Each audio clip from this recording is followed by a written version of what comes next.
Bien, vamos a continuar en este momento. Ya estamos con el doctor Cristino del Castillo y yo creo que el discurso de ayer, discurso de 27 minutos que dio el presidente Luis Abinader, yo creo que tiene muchos aspectos que debemos de analizar, pero sobre todo yo creo que hay que iniciar con la parte más importante y el tema que originó ese discurso, que fue la oposición que se creó de toda la sociedad dominicana cuando se conoció el anteproyecto de presupuesto del 2021, en el cual se conoció algunas partidas de impositivas nuevas, entre las que estaba un impuesto al salario 13, otros a las ganancias extraordinarias de las empresas y también algunos impuestos directos a las telecomunicaciones, sobre todo a las compras por internet, sobre todo dividido en dos, a lo que eran las compras directas y a los servicios que uno compra por internet. La sociedad dominicana entendió que no es un año para plantear nuevos impuestos, lo que originó esta explicación completa de parte del presidente Luis Abinader en el día de ayer. Y mucho más, ¿verdad? Vamos a tratar de decirle a los televidentes las cosas que entendemos que están detrás de ese discurso. Pero lo más importante es, desde nuestro punto de vista, la medida de que no hay nuevos impuestos en el 2021. Por otro lado, por ese lado la gente debe de estar tranquila. Se logró rápido presionar y dio sus frutos. ¿Verdad, doctor? Así es. Yo creo que una de las tareas que tenemos aquí es analizar por qué no pasó el proyecto de reforma fiscal. Yo le llamo reforma fiscal, el paquetito de reforma, digámosle así. ¿Por qué no pasó? ¿Qué fue lo que ocurrió que el gobierno no pudo convencer a la gente de que eso era bueno? Y entonces ahí hay muchas aristas que yo creo que hay que conjugar.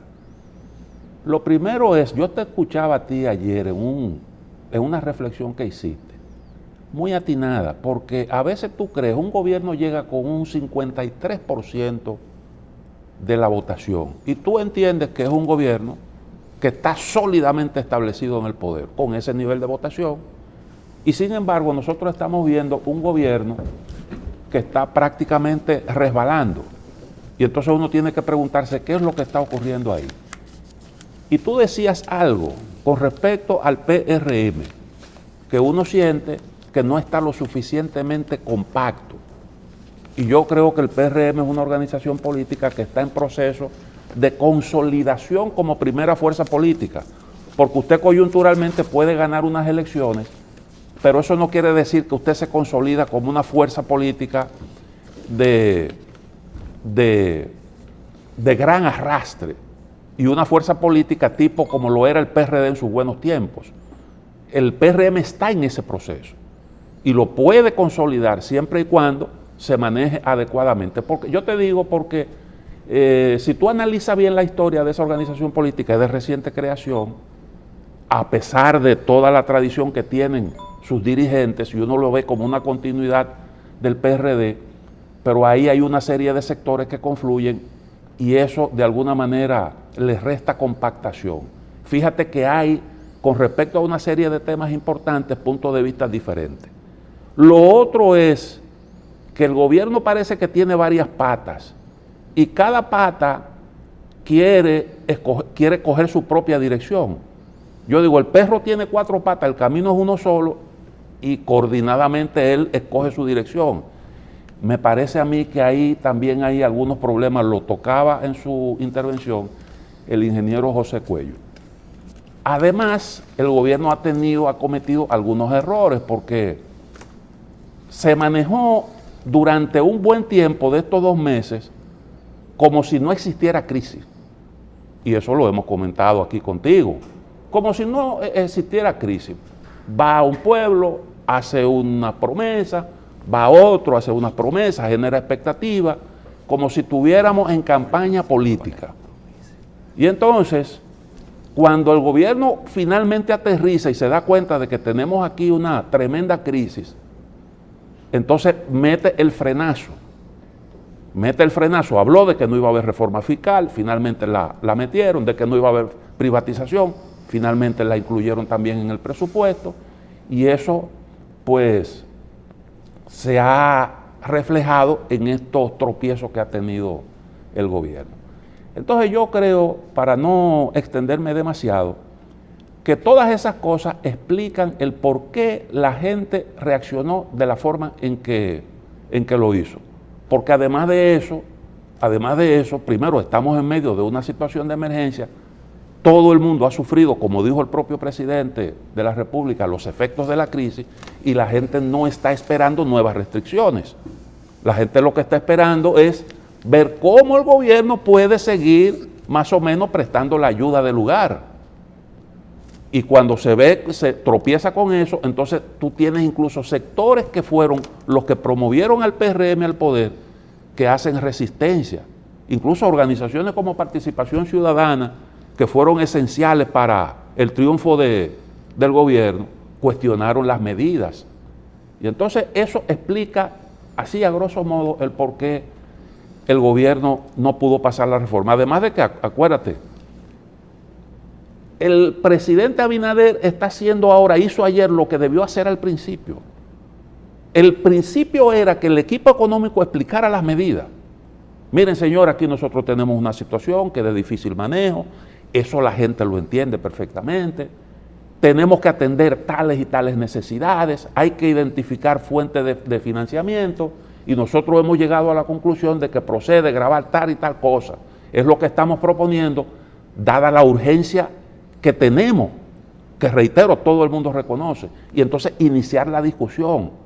Pero el gobierno que proyectó la imagen de que era un gobierno abierto, de que era transparente y de que se iba a manejar de cara a los medios de comunicación, en este aspecto optó por no decir nada.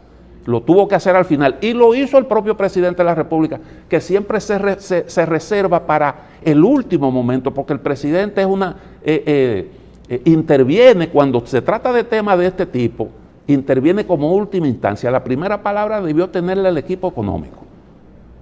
Y entonces, así usted no puede conseguir buenos resultados. Escúchame, Michel, que me extendí. No, al contrario, si nosotros, yo creo que vamos a tener muchos días para conversar sobre este discurso, y no sobre el discurso. Tenemos que tener presente que cuando usted analice cada una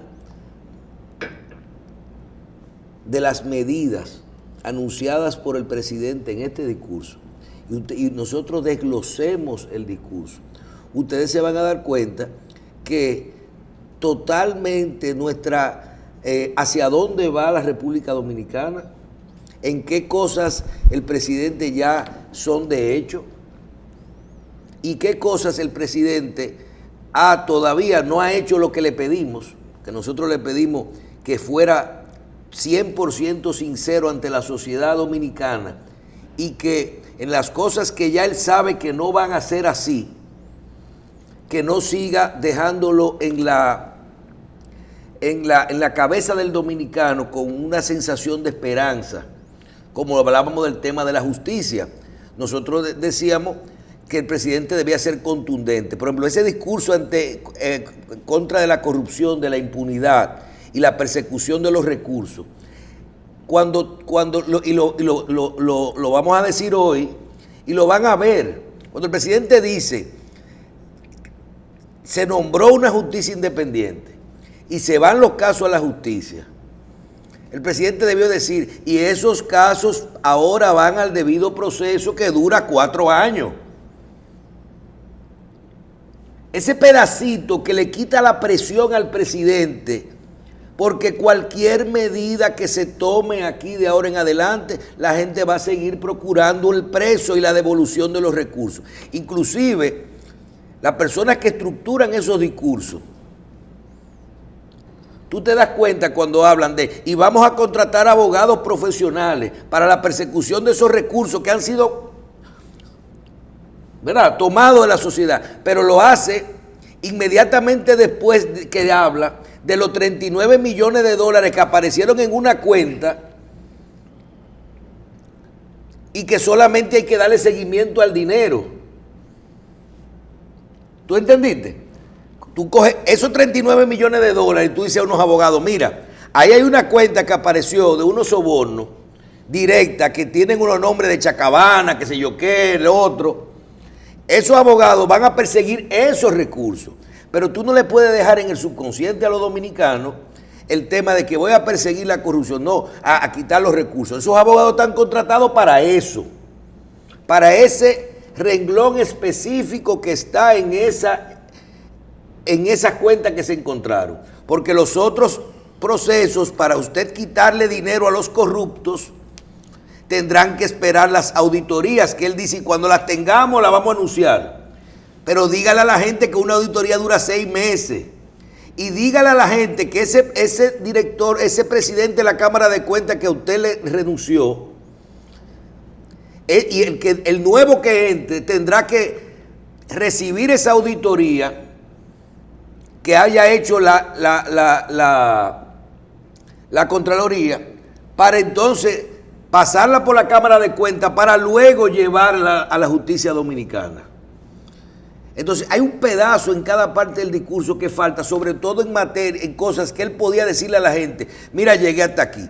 Yo personalmente creo que él todavía quiere vender un poco, ganar tiempo con la esperanza, y entiende que ese presupuesto y con las medidas que se lograron, el presidente no va a tener la necesidad de cambiar el discurso en el 2021 y de crear medidas diferentes. Me explico. Cristino, usted tiene que ver que el presidente le dijo a la gente, al dominicano, la ley que sé yo cuánto, la Estrategia Nacional de Desarrollo, pero le dijo a la gente, estoy respetando el 4%, pero en 6 meses, una comisión que vamos a designar ahora tiene que terminar la reforma fiscal y la reforma eléctrica y el pacto eléctrico. Ustedes saben lo que significa eso, ¿verdad? Porque no podemos continuar con eso. O sea, esos impuestos, el presidente lo que está diciendo, estos impuestos que me hacen falta para el presupuesto del 2021, me lo está dando la Barrigol. Otra cosa que anunció válida, sacó una baraja de la manga. Eso es una cosa buena. Conseguí el dinero con la Barrigol del 2021. Pero en el 2022 tenemos reforma fiscal. La que no iba. Reforma fiscal. Podemos hablar de la base. Va a venir una ley nueva en la cual se van a ampliar las bases, se van a quitar las exenciones, se van a modificar, se va a simplificar el sistema tributario, todo como lo vayamos a llamar. Pero viene un aumento a la presión fiscal en República Dominicana.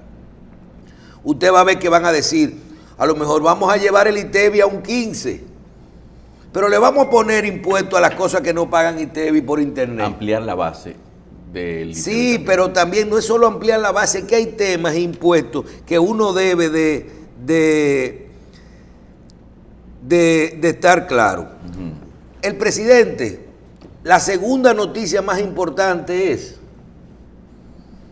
que la sustitución de esos impuestos que se plantearon ayer no van a venir producto de un financiamiento. Después vemos dónde van a faltar ese dinero en la Barrigol. Significará que no se va a chequear el contrato, lo que sea, pero mientras tanto no hay paquetico fiscal, no hay impuestos, lo va a dar la Barrigol en el 2021. No hay impuesto de esa partida. Pero en el 2022 tenemos reforma fiscal y pacto eléctrico. Y un poquito más temprano se anuncia que se van a privatizar todas esas cosas.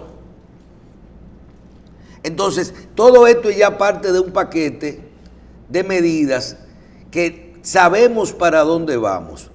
Otra cosa que entiendo que el presidente debió ser un poco más concluyente y cuidarse un poco, y decíamos ayer, quitarse un poco más la presión. El presidente debió concluir, dejar una puertecita abierta y decir, y si viene un rebrote, todo lo que hemos hablado aquí hoy se cambió. Porque se cayó la economía.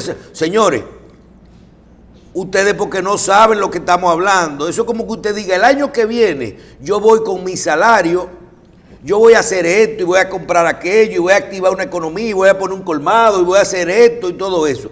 Y que después en enero usted lo voten. Ahí hay en ese presupuesto proyectado temitas que a los dominicanos no entienden o no nos gusta entender, pero ahí te dice que hay un crecimiento de un 5% del Producto Interno Bruto en el año 2021. Es un 5. Esas reformas y esa inversión en el gasto, sobre todo en el área de las construcciones y las alianzas público-privadas, y el dinero que se va a generar producto de la venta de activos, va a activar la economía que nos va a dar 5 puntos positivos. Él tenía también que decirle a la gente, esto es un presupuesto. Nosotros vamos a suponer, ¿verdad?, que aquí en enero no va a haber que dar fase. Porque en el mismo momento en el que ese discurso se redactaba, en el Palacio Nacional estaban los ciegos pidiendo que le aumentaran su presupuesto, que se lo disminuyeron. Y estaban los minusválidos pidiendo en el Congreso y en el Palacio Nacional, pidiendo que les restablezcan su presupuesto. Y no hemos arrancado. Entonces, hay medidas. Tú dices, en lo personal, en la parte económica, no había nada que hacer. Lo dijimos aquí, justificar el presupuesto,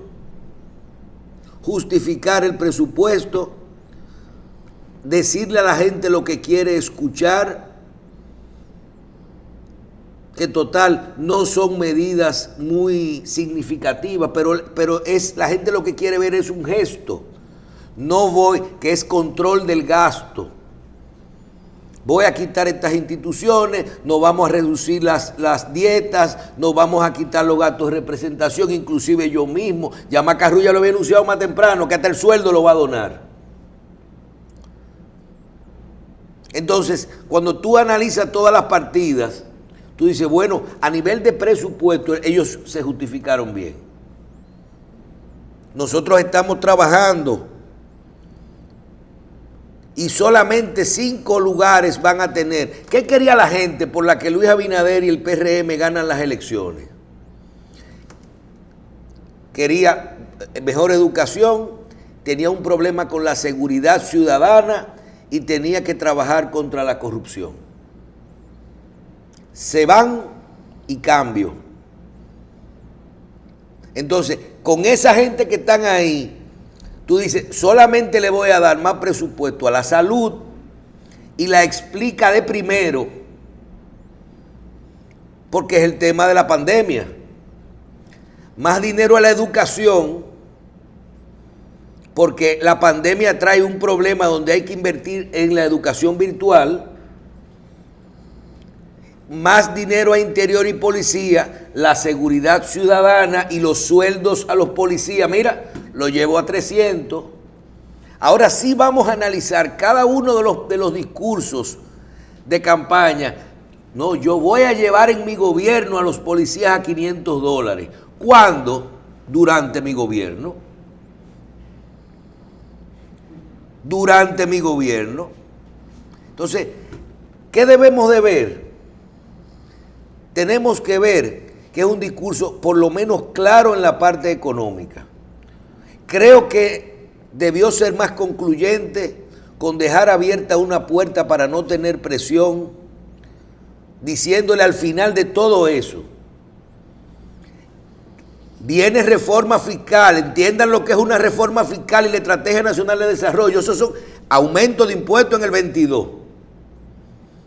Si no, no se puede continuar. La gente debió entender ese mensaje para que la cacerola no salgan el año que viene, cuando en octubre llegue el presupuesto al Congreso.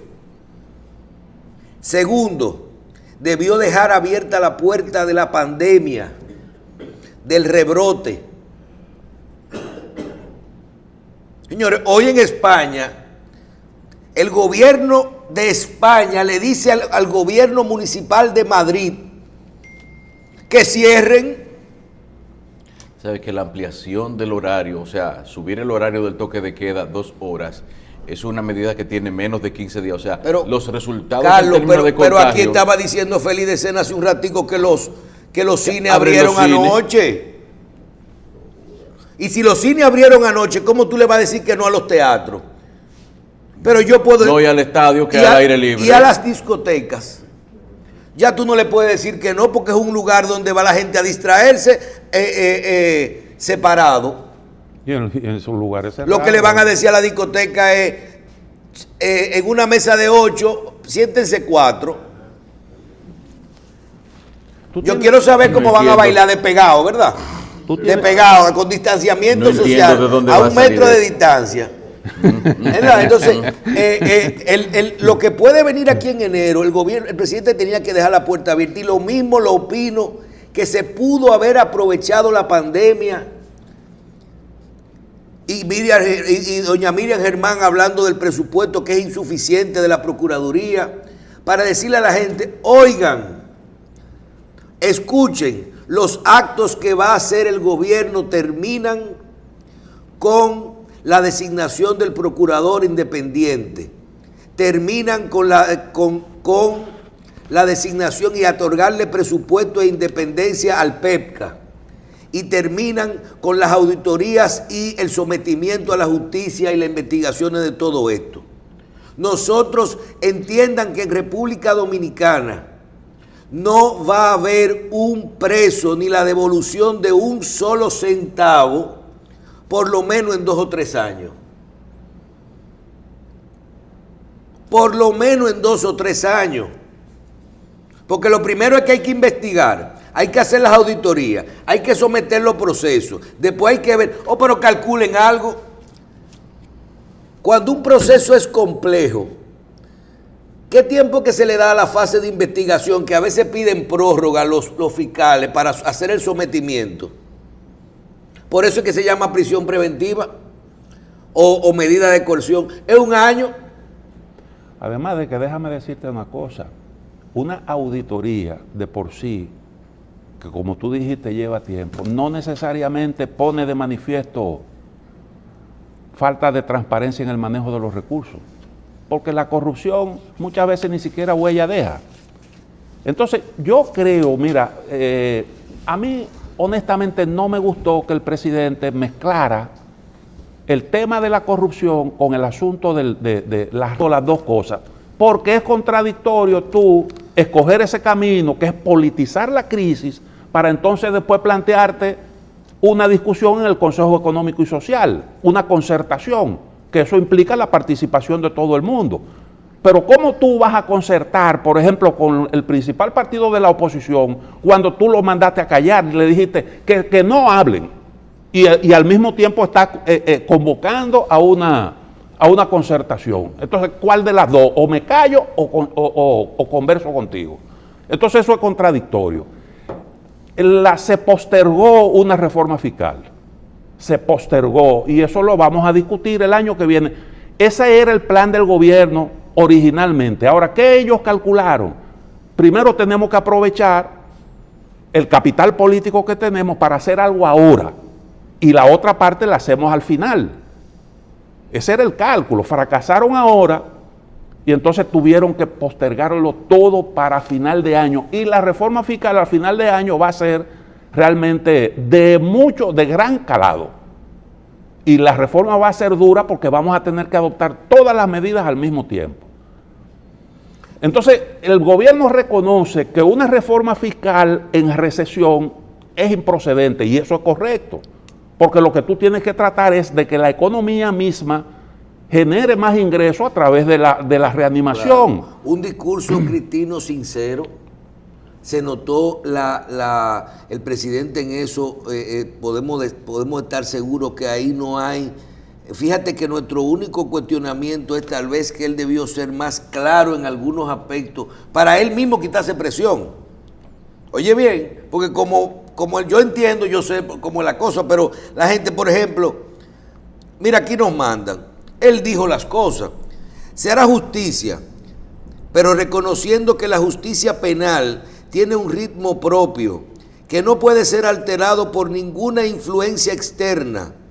No creemos en el circo de la persecución sin fundamento, que solo logra al final dejar en libertad a los culpables. En conclusión, se va a hacer justicia, en este lenguaje que debió decirse eso, pero reconociendo que la justicia penal tiene un tiempo propio.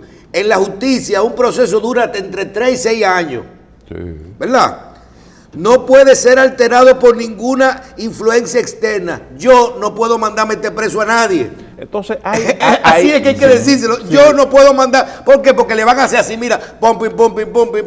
No podemos poner, no podemos. Usted dijo que iba a meter a la gente presa. Porque acuérdate del discurso de los primeros 9 minutos, ¿verdad? Entonces ahí es donde yo veo una contradicción, Michelle, porque tú dices, yo creo que esa debió ser la línea. Ese párrafo que tú leíste ahí, y como tú has venido sosteniendo, esa debió ser la línea. El gobierno, aunque quiera, puede poner todos los abogados que guste, pero eso es un proceso lento. Tú tienes la corrupción, la tienes que probar. Mira el revés que han tenido con la investigación que han hecho al PLD.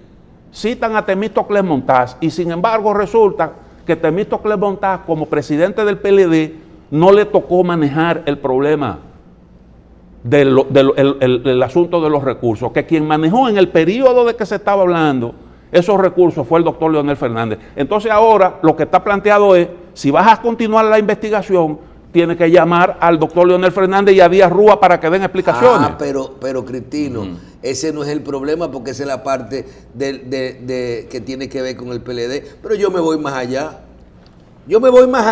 Lo que yo te estoy diciendo, Michelle, es que si tú creas un ambiente, tienes que producir la respuesta. Pero vamos a ponerlo más allá. Busquen un abogado. ¿Por qué no le dicen a la gente, señor, suponiendo que Díaz Rúa, Leonel Fernández, Temístocles Montaz o cualquiera que maneja un partido político no haya presentado estados ni informes violando la ley que dice que tiene que presentar los informes, no tiene ninguna sanción? Porque es que tú le pones, en muchos casos, yo te voy a poner el caso de un director de una institución dominicana que dice, el presidente Danilo Medina donó los equipos en la visita sorpresa y los equipos andan circulando en las cooperativas y en las comunidades a nombre de esta institución. Señor, aquí tenemos 20 años desde el 96 entregándole guaguas asignadas de la presidencia a los niños para llevarlo a los colegios cuando no habían. Equipos, toda la vida, un greda a una cooperativa de qué sé yo cuánto. Ahora, si usted quiere decir que el presidente Danilo Medina asignó mal los equipos que le daba a las cooperativas en la cosa y que algunos se quedó con ellos, que son cosas diferentes, ¿verdad? Usted lo que tiene que hacer es recogerlo y decirle a la gente, mira, ahora yo te lo tengo que devolver porque son donados. Yo no te lo podía donar, lo que tengo es que prestártelo. Es un tema de figura. Ahora, ¿cuál es la sanción que existe en República Dominicana porque un gobierno le asigne a una cooperativa un greda o un camión para sacar el clúster de productores de aguacate, saquen unos aguacates? No hay sanción. Entonces tú le dejas el morbo abierto a la gente de que hay un acto de corrupción que no genera ninguna sanción. ¿Entiendes? Entonces, ahí nosotros no tenemos base para poder seguir hablando de esto. La parte económica, oye, para mí, yo siempre dije, Carlos participó conmigo en ese programa, que ese discurso, y mira, me equivoqué, para mí que cuando yo vi esos impuestos en el presupuesto, todo fue y vi que el presidente había dicho, y vayan al Congreso que lo vamos a discutir. Para mí que era, o que ellos pensaron que la gente no lo iba a notar, o que el presidente lo hizo desde el principio, sabiendo que ahora lo iba a quitar y que iba a sacar la bandera de la barrigol. Un golpe de efecto. Un golpe de efecto, porque ese golpe de efecto funciona, pero en ese golpe de efecto te están diciendo, tranquilito, que te conseguí los cuartos en el 22, hay reforma fiscal. Eso es como decir que te voy a dar una pela de 30 fuetazos, de que no, te voy a dar 5 nada más. Exacto. Entonces en el 22 hay reforma fiscal, eso está claro. Porque la ley hay que cumplirla, pero tenemos 20 años sin cumplirla. Pero es un revés para el gobierno no poder pasar su iniciativa, indiscutiblemente. Ahora se está diciendo, bueno, esto es un gobierno que escucha, y es verdad, ¿Qué tú opinas que renunció el presidente de la Junta? De la Cámara de Cuentas. La Cámara de Cuentas. Eso lo que pone de manifiesto es la dependencia que tiene la Cámara de Cuentas del poder político. Hizo bien en renunciar el presidente de la Cámara de Cuentas. Pero el Senado de la República le puede hacer un juicio político a la Cámara de Cuentas, ya tenemos aquí un precedente. Es que la Cámara de Cuentas depende del poder político. Eso se pone de manifiesto. Con un discurso fulminó la Cámara de Cuentas. La Cámara de Cuentas incluso, yo creo que todo organismo que tiene una dependencia económica del gobierno, que no recauda no tiene una autonomía presupuestaria clara, tiene de cierta manera un vínculo difícil de quitar con lo que es el Poder Ejecutivo. Pero también hay que tomar en cuenta de que no asignarle los recursos a la Cámara de Cuentas en un momento en que realmente lo necesite es una manera también de entorpecer lo que es su función. Cuando uno recibía periódicamente unos reportes de la Cámara de Cuentas de auditorías, decían, ay sí, se publicaron los titulares, encontraron irregularidades en un ayuntamiento de qué sé yo dónde. Pero había una constante. Cuando esos informes llegaban, era en un momento en que ya las personas que habían cometido esa irregularidad habían salido del poder hacía casi 4 años. Y entonces uno decía, ¿y por qué pasa esto? ¿De qué vale publicarlo ahora? Bueno, ellos cumplen con publicarlo, pero ellos alegan falta de recursos para llevar eso a publicarse con puntualidad. Pocas veces se había visto un presidente, el caso de un presidente, que en un discurso acusa a la Cámara de Cuentas, porque fue una acusación. Ustedes son parte. No debieron renunciar. Ustedes son parte aquí de un mecanismo de corrupción. Eso fue lo que dijo el presidente. Una acusación. No, ¿y tú crees que eso origina hoy declaraciones? Yo, por ejemplo, entiendo. Tú me preguntas a mí, yo no hubiera renunciado. No, yo hubiera salido a defenderme. Claro. Yo no, porque me voy porque estoy asumiendo la culpabilidad. Pero también tú tienes que ver que el honor, él le dijo a ellos que son parte de un entramado de corrupción, ¿verdad? Y por otro lado, también se generará hoy un discurso del PLD. Olvídate, porque el PLD no se va a quedar. Porque acuérdate que él arrancó 10 minutos antes de la pandemia. El gobierno no ha aprovechado ese periodo que le conceden Debieran quedarse callados, le dijo a los PLD. Exactamente. Y yo creo que ese no es, realmente no es yo creo que lo correcto era lo que comenzó a hacer el presidente originalmente, la concertación. La eso era lo que dirección procedía. del PLD instauró un régimen político dedicado a la corrupción y la impunidad. Eso es. Esta Cámara de Cuentas es parte de su blindaje. El gobierno tiene que apretarse el cinturón y eliminar gastos, incluso mi asignación. Eso es escoger el camino de la confrontación en medio de una gravísima crisis. Esto no va bien. Antes de irnos a la pausa, vamos a decir que el Fondo Monetario Internacional acaba de decir que el confinamiento duro y corto es la mejor medida para reactivar la economía. Oigan bien, están mandando a cerrar a la gente. A cerrar completamente. Ok, Italia, lo que decíamos, que la pandemia no tiene fecha de vencimiento.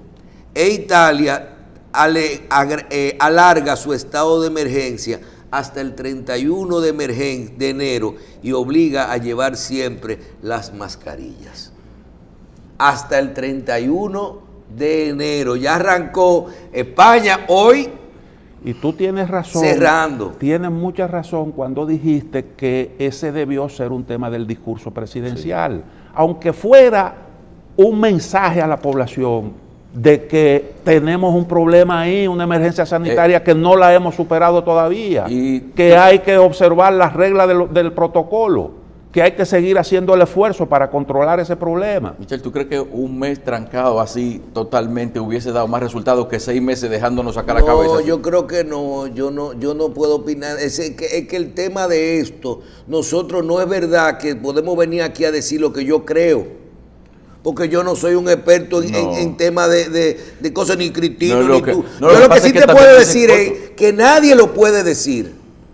Nadie, porque nosotros no podemos venir aquí hoy a decir lo que debimos haber hecho bien o mal. Aquí lo que sí podemos decir es que hoy, entre hoy y los próximos 60 días, fácilmente nosotros tenemos un diciembre en el que todos tengamos que decir, usted no puede juntarse más de 4 personas a celebrar la Nochebuena. Todos los negocios están cerrados. Mira, yo recibí un informe del Ministerio de Trabajo que con suspensión del Ministerio de Trabajo, no, del Código de Trabajo, que como las suspensiones tienen un plazo por año, tú sabes que las leyes te dicen, usted no puede tener más de tanto por año, y hay un tema ahí, ¿verdad? Sí. Se está discutiendo el salario 13, si los que están suspendidos no van a poder recibir completo su salario. ¿Tú sabes lo que va a pasar? En enero, el 1 de enero, aquí se puede llamar una suspensión, habilitando eso. Y ojo, sin fase, sin comer, sin para ti, y sin quédate en casa. Solamente con la tarjeta la doble, con 200,000 personas más. Esto está claro, ¿oíste? Tener una recaída cuando tú estás en una situación de debilidad es una situación sumamente grave. ¿Tú sabes dónde grave. se incrementaron los casos ayer en el país? ¿Cuál fue la zona donde? La zona turística, por ahí próxima. Eso es... Vamos para adelante. Mira, deja que cierren en Europa y que cierren a ver de dónde van a venir los turistas. Tú leíste ahí una recomendación del Fondo Monetario Internacional. Ese tipo de recomendaciones las hacen todos los días los organismos internacionales. Y uno ve cómo en distintos países se está manejando la pandemia. El desescalamiento nuestro ha sido un desescalamiento desorganizado. Nosotros se justifica que hagamos un esfuerzo para reanimar la economía, pero eso hay que hacerlo de una manera planificada, observando las reglas que te pueden impedir eso que ahora está ocurriendo, un incremento de los contagios. Yo lo que creo que aquí lo que puede venir, como no se sabe, es un tema, es lo que se llama un tollo. Yo quiero ir al play, Decena decía, vamos para el play ahora con gente. ¿Cómo nos van a sentar? Cada 3 asientos uno, un 33%. Bien, y para atrás también, una fila por el medio. Perfecto. Vamos a comer una pizza. Espera un momentico, vamos a andar con esto. ¿Verdad? Tienes que usar mascarilla en el play. Ay, Dios. Espérate, nos vamos a enganchar esto aquí. Espérate, para darme un traguito. Tú vas a ver los tipos haciéndole un hoyito para un calimente, para el trago. Así es que vamos a jugar pelota. Yo quiero ver a Decena pasándole la pizza al doctor Jacinto, a ver cómo es que la va a hacer. Un momentico, hay que buscar, hay que llevar, será con un palo largo, ¿verdad? Para pasar eso. Eso no es normal, lo que está pasando ahora, lo que estamos inventando. ¿Qué decíamos ahorita? Vamos a abrir las discotecas. ¿Y cómo es que vamos a bailar? ¿A 2 metros de distancia con mascarilla? Y de espalda. Bueno, ahora se baila de espalda. Ahora no hay problema porque ahora se baila de espalda. Vamos a la pausa. Pero se respira en el cuello.